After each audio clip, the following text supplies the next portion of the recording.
What up, YouTube? This is Spectacular Spider Grandpa coming at you with another contest entry. This time it is for Aim High Comics. Basically, what he wants is to tell why we love veterans, or if we are a veteran ourselves, tell some funny stories, or just talk up veterans. Um, First off, I have much respect out of anyone who served in any branch of the armed forces. It is the ultimate sacrifice you could do for this country. Um, Putting your life on the line or what have you for this great country. I know a few guys on here are veterans. Semper Fi, Comic Guy, Airborne Sapper, Aim High's a veteran himself. Um, Much love goes out to you guys. I myself am also a veteran. I served 4.5 years in the United States Navy, um, all at one duty station, um, the USS Enterprise, CVN 65. I was a third class bosun mate. I know if you guys are in the Navy, if you know anything about the Navy, bosun mates don't get any respect. I mean, um, but it is what it is. I wasn't on the front lines, but we were bosun mates are like behind the scenes guys. If Google it if you don't know what a bosun mate is. It was hard work, um, long hours. I remember 12-hour underway replenishments, and if you don't know what underway replenishments are, it's when two ships, well, like our aircraft carrier, would go alongside a supply ship, and we'd get fuel and ammunition, um, supplies and whatnot. Google that if you're not familiar. In fact, let me try to find a picture in here while I talk. I met some great guys in the Navy. Some of them I still talk to on Facebook. They are my brothers, and I couldn't ask for any better friends. There is not a picture in the section, but anyway, here you go. Let's see. That is me right there. When I first got in, that's my picture. Some funny stories. I've been through the Suez Canal twice, and both times, we get all the new guys and we bring them down to the mess decks, and it's I don't want to say it's hazing, but we dress them out in firefighting gear and pads, and tell them, you know, the aircraft carrier's edges are so close to the shoreline, which it is. I mean, sometimes you look over the edge going through the Suez Canal, you see straight down to land, and we tell these new guys, you have an important job. You got to go up on the flight deck with pots and pans, and if you see any monkeys trying to get aboard the ship, you got to scare them away or hit them with a pot or something. Man, that shit. You had all the new guys going. That was some good times, man. And a lot of U.S. Navy guys, funny stories happen on land because we like to, when we get to shore, leave, we like to go get drunk, and yeah, that's what most of us do. When we can't afford to take tours of France or whatever, we find the local bars, hit all them up, and go to work the next day. I've carried many brothers back on my shoulder, drunk. Um, yeah.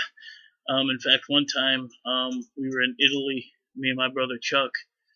Uh, we were at a bar. We were celebrating his 21st birthday. Well, Chuck decides to go call home from a phone booth, and there's a line of people. We've been drinking all night. So he lived with us, so he wanted to call his parents. So I went with him, and the phone booth was big enough. We sat and it fit two people, and we were both in the phone book. He was talking to his parents. I was on the verge of passing out.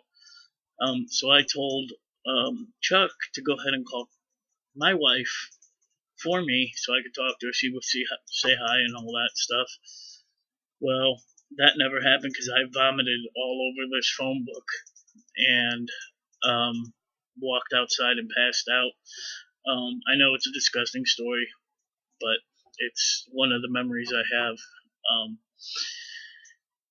So I pass out, and I never make the phone call. And I don't know why I wasn't picked up by the MPs on base, because it was a bar on base in Italy. After that night, we went back to the hotel room, and we were stranded because the weather was so bad. The Liberty boats weren't running back and forth. So I was spending all this money in Italy, and my wife back home saying, "What the fuck is he doing? Is he paying for prostitutes? Or is he picking up women?" No, I was just trying to stay warm and eat and try to survive because, you know, boats weren't running, the helos weren't running, so we couldn't get back to the ship. So finally, after like 2 days, the weather did clear up, and they landed a helo and started bringing guys back to the boat. And yeah, that's a couple funny stories. Some of the scariest moments I had, was serving with the Navy too. I'm just 18, 19, 20 years old, and we were in France, and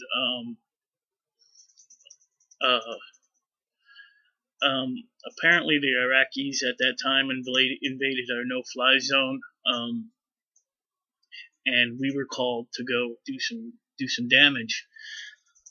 So, but we didn't know this at that time. So, we're all scared, and we had to pull. It was like go, and we had to pull up all the Liberty boats and pull up the anchor, and we were hauling ass to Iraq.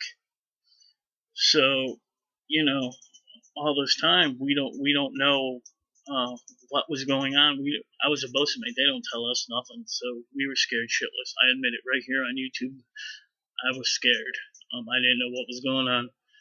So we get to the Persian Gulf, and we're sitting out there, and I'll never forget, looking out on watch on the bridge, seeing the destroyers in the distance shooting off their cruise missiles, and it looked like fireworks. I shit you not. It was amazing, The fighter planes, would take off fully loaded and come back with bullet holes in the side or in their wing or whatever. No missiles on them. You walk through the hangar bay, and they would have chalk or markers in boxes by all the bombs, and you could draw or write messages to Saddam on the bombs. I'm sure you all have seen it in movies before, like "fuck you, Saddam," "shove this one up your ass, Saddam." So yeah, man. Scary moments, fun moments. 4.5 years I'll never forget. I kind of wish I was still in. I'd be retiring or already retired, like some of my buddies on Facebook are. But we all make our choices. So, excuse me. So, with all that being said, go check out Aim High Comics. He's a great guy, relatively new to the community. He's got a few videos going on. He's already had a couple contests. Go sub him up. So, yeah, that's my story. Here's my cruise book. It's thick. I flip through this regularly, bring back memories. One of these days I'll pull up my and the rumors aren't true. There is no McDonald's on the USS Enterprise, and there's no bowling alley. That when I was in boot camp, and I found out I was being stationed on the USS Enterprise, that's what everyone asked. Oh man, I heard there was a bowling alley on there. There's a McDonald's. You're gonna love life. No, there's not. There's a big ship store in the very bottom of the ship. There's a small one up forward, and there's a small one aft. That's it. No bowling alley. The last couple years I was there, they did put in. We had one gym, and then they built another big gym. I could talk about this forever because I'm remembering meeting some SEALs and some Marines that were really cool too. But man, yeah. So I'm gonna stop it right here because I could go on and talk about the military forever. Much appreciation to everyone who has served. You have my sincere love and respect. You are my brothers and sisters. I'm gonna get emotional here, so I'm gonna cut this video off. Aim High Comics, go sub him up. Be kind to one another.